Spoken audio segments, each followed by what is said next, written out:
So the day before Easter, I was getting as much prepped as I could. I had a few dishes. I needed to make some sides and desserts. And right now I'm just melting some almond bark. I used about 4 blocks of it, and that's all I had left. And I'm just filling up this silicone like Easter egg mold with the chocolate, and then I'm gonna scrape it off so that it's all even. The eggs are flat on the bottom, and then pop it in the refrigerator for a few minutes to set up. This doesn't take long at all, and I thought it would be an easy way to add like a garnish to some of the desserts, so that's why I went ahead and did this first.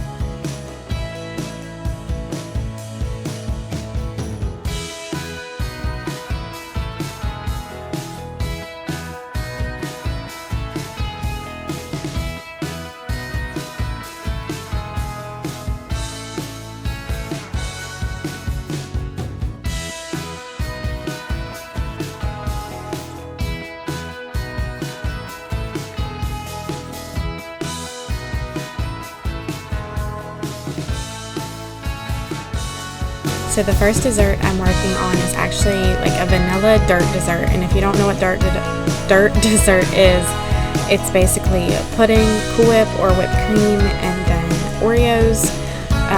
But in this case, I'm only using golden Oreos and vanilla pudding, so it is vanilla dirt dessert, or golden dirt dessert, I guess, if you're using golden Oreos. But I'm just using 2 family-size packages of instant pudding, and adding, I think I used like 1 cup shy of milk, so instead of doing 6 cups for both packages, I did 5 cups total, and it makes a thicker pudding.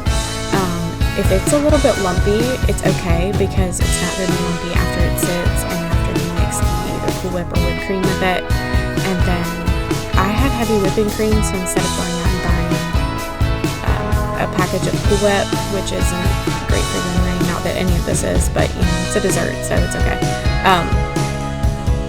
I just made my own whipped cream with some heavy whipping cream and powdered sugar. So I'm just whisking this together until it gets nice and thick.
So now that I've got my whipped cream all made up, I'm just gonna plop some of it on top of the set pudding and fold it in really good. I reserved some to put on the top because I thought it would be prettier to have some kind of smeared along the top, and I'm just test tasting it to make sure it's not too sweet or too plain tasting. So, by the way, I am not following a recipe for this, so you know, use your own judgment. If you really need a recipe, I'm sure there's tons of recipes online for stuff like this. And I'm just crushing up the Oreos in a bag, just like rough crumbles, like not super small or anything like that. I did get the double stuff ones just because I found these at Ollie's bargain outlet, and they were within date and stuff like that, but I didn't spend $5 or $6 on a package of Oreos. I think it was like $2.99 or something, so definitely a budget-friendly option to shop at Ollie's for some pantry items. And like, are these going to be the healthiest desserts? No, they're not meant to be healthy desserts. They're just meant to be sweets that are enjoyed, and I just wanted to make them fun and festive for like the kids that were going to be there. Oh yeah, so I haven't even told you what this is going to be for. So my in-laws were doing a large Easter gathering, which is great because we haven't been able to host Easter in a while, and it is my favorite holiday.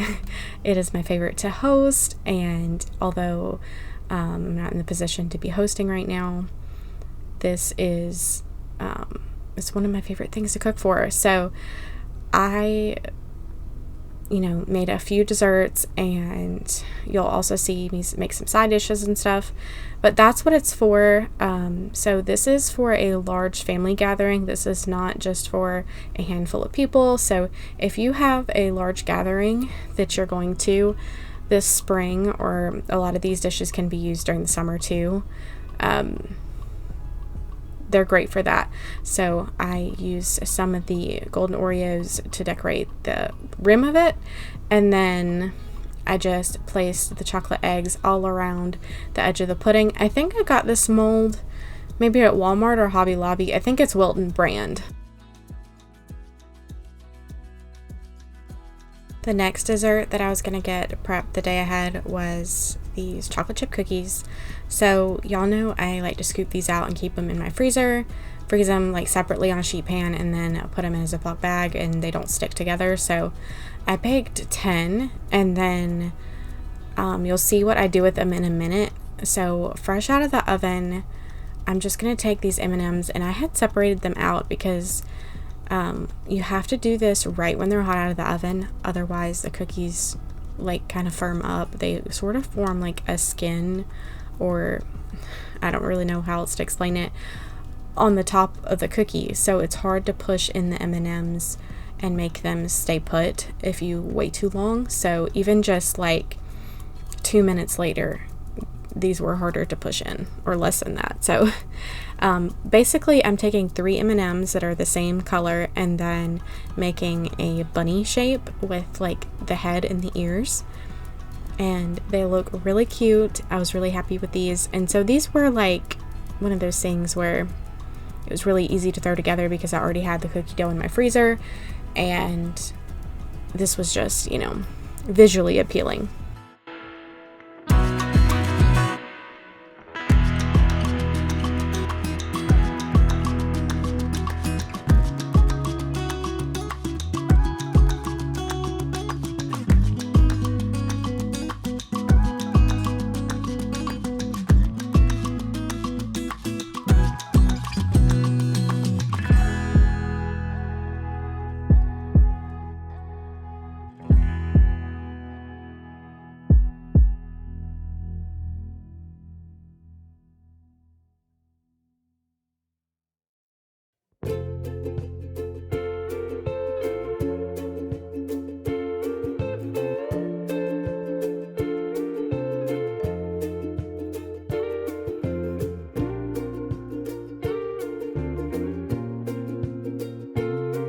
So the last recipe I wanted to throw together the day before was Loft House cookies, and I've made this recipe before, but this time I'm using the dough for fruit pizzas, and I thought that would be really fun because it has a really good texture. They're not crunchy, they're really soft and pillowy, kind of like the bakery style cookies with the frosting on them and sprinkles and stuff like that. They are really good. So they're super easy to eat. If something was going to have fruit on it, like a fruit pizza, I didn't want it to be difficult to like bite into, because then the next thing you know, you're like fruit's falling off of it and stuff like that. So I wanted to go ahead and get the dough ready and bake the cookies today, and then was going to assemble them tomorrow.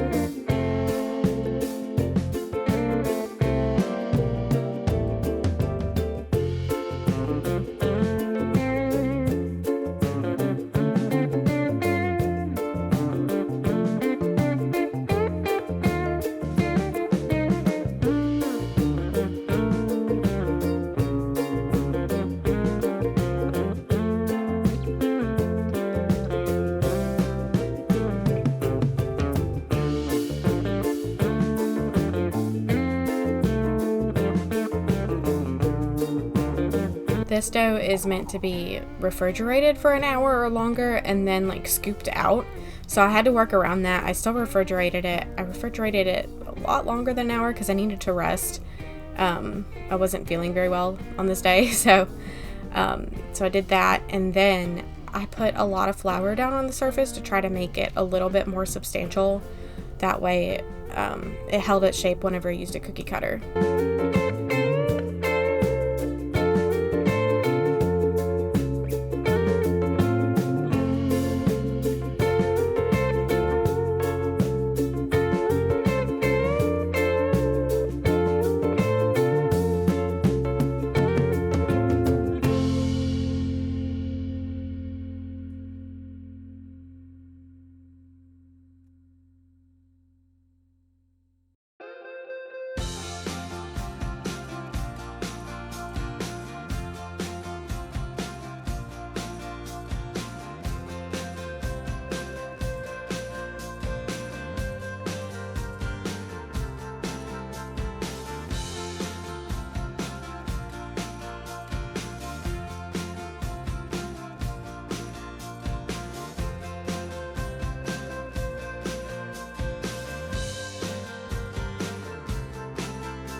So this is Easter afternoon. We were actually going to eat at 2 o'clock because, you know, we wanted to go to church and stuff like that. So in between church and our meal, I went ahead and got started on making our gratin.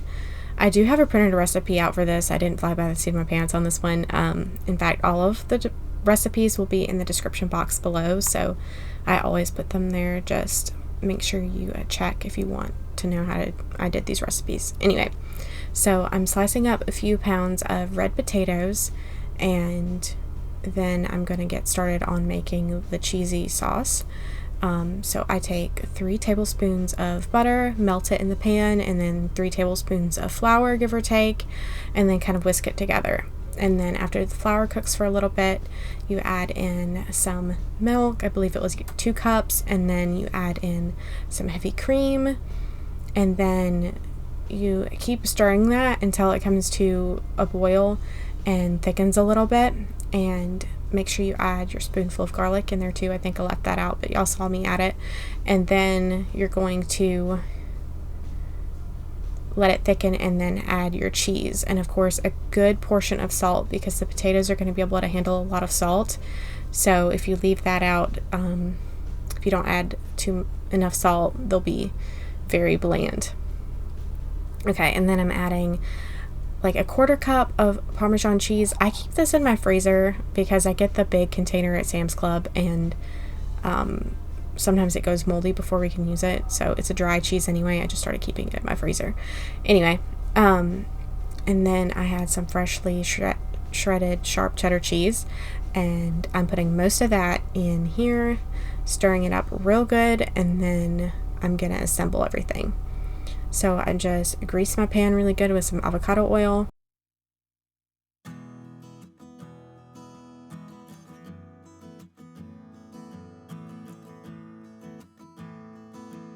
Then I pour some of the cheese sauce down on the bottom of the pan. I think this is like a 9 by 13 foil pan, and I just try to spread it around as best as I can. It's not really going to want to stay because of the grease, but that's okay. And then I started out layering the potatoes like one by one, just so that they were even and cooked better. But honestly, I was looking at the clock and thinking, oh gosh, if I don't get this in the oven, I don't know if it's going to make us late or not. So then I just started scattering them all over, and it turned out fine.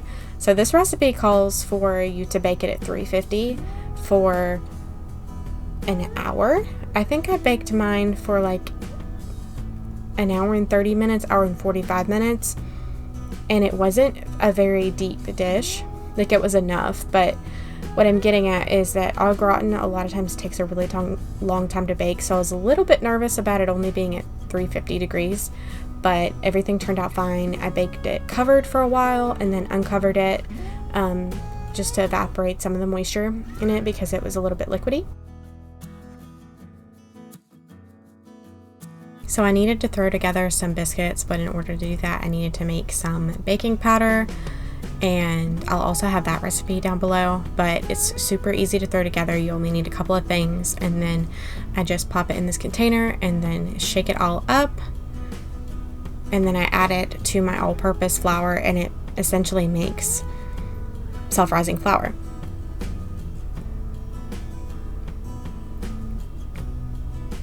Okay, so in a bowl, I'm adding 3 cups of all-purpose.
I threw in some of my homemade baking powder and then 2 sticks of melted butter. Typically, I cube up really cold butter and then kind of like mush it in with my fingers or pastry cutter, but this time I didn't feel like doing that, and it's okay. It worked out good. So they were still flaky and moist. So I'm just pouring in some milk, and then I'm adding a little bit of vinegar. You can also use a lemon juice, or if you're into buying buttermilk and keeping it around your house, you can do that. I just never have buttermilk, and I only make biscuits like once in a blue moon, so I'm not going to keep buttermilk around my house, but it curdles the milk a little bit, and then I just add in the milk until it's the right consistency, which is like it's holding together, but it's not overly sticky. And then I just put a good heaping pile of flour down, and then make sure I have melted butter in my 9x13 pan. And I showed you all the like springtime cookie cutters I had earlier. I thought they were really fun. Some of them I've had for a really long time, but I'm just gonna bring out this biscuit dough and sort of laminate it just by folding it over a few times, so that it gets nice and has those flaky layers, and then it's not sticky and it's more like a sheet instead of a ball of dough. So I'm just pressing it out, and then the cookie cutter I was going to use is like a hexagon, which I thought was really cool. And so it makes sort of like a beehive pattern, not a beehive, a honeycomb pattern. That's what I meant to say. And I thought that would be really cute for springtime.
the side dishes are in the oven, I'm gonna throw together the fruit dip, which is what I use basically as an icing on the fruit pizzas.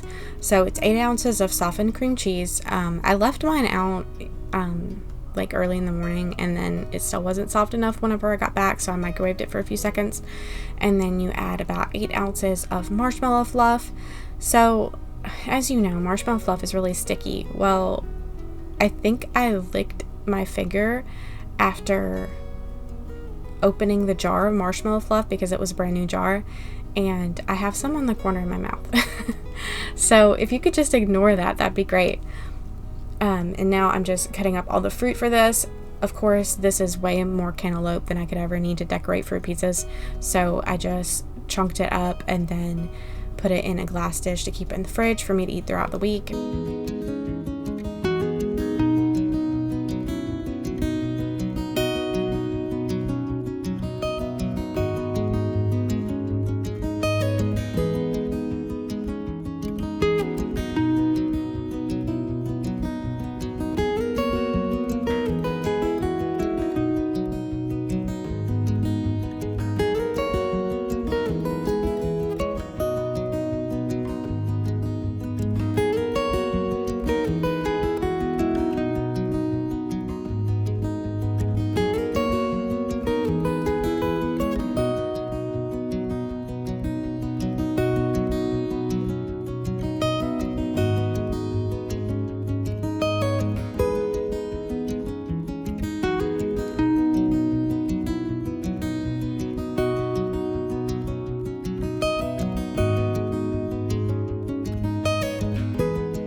So how cool is this little wavy cutter that I got? I got it to make for like potatoes and french fries, but waffle fries specifically. Well, the waves aren't deep enough to make waffle fries. They'll make crinkle cut fries, but that's about it. It's still fun to use though. It's pretty sharp. I got it on Amazon for like $7, but I thought it would be fun to make little waves. That way it actually looks like a real decorated Easter egg, or not really, but you know what I mean. And then I just smear the fruit dip on. I forgot to say I also add vanilla extract to the fruit dip, and then just beat it with a mixer. But this turned out so good. I only had a couple left by the end of the evening or afternoon, and it's sticky enough to where the fruit stays in place. You don't have to worry about like traveling with it and the fruit sliding off. And even the ones I had left over the next day, the fruit did not like bleed into it. That's why I waited till Easter to assemble them, and they were fine. I probably could have assembled them the day before because the cookies don't get soggy either, just with the fruit dip in between. So I think it turned out great. I was really proud of all the dishes that I was able to throw together today, and I hope you had an excellent Easter, and I hope you got to praise the Lord and remember what he did for us. And thanks for hanging out with me in the kitchen, and I hope these recipes inspire you to make something fun for your family this spring, and I'll see y'all next time. Bye.